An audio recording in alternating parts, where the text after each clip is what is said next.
So you should have three stands. This is the shorter end, this is the longer end. It is clearly visible, right? So now I'll show you how to assemble this.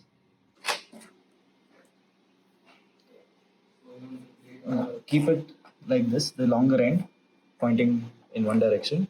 Take the shorter end of the other one, light it up a little till it becomes a little bit melty, and please see in which direction we're going to be placing it.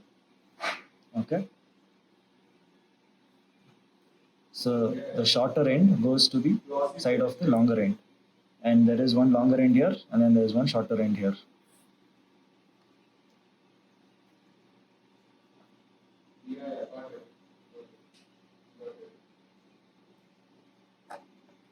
Now we'll keep the longer end here, and we'll take the last piece, shorter end, we'll light it up, we'll melt it a little bit,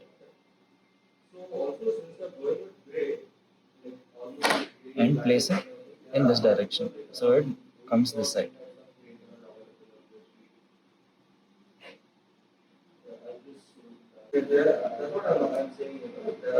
Just make sure that they're all aligned, and then just light it up from one side.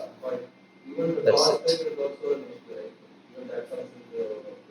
Yeah, and then it will melt with each other.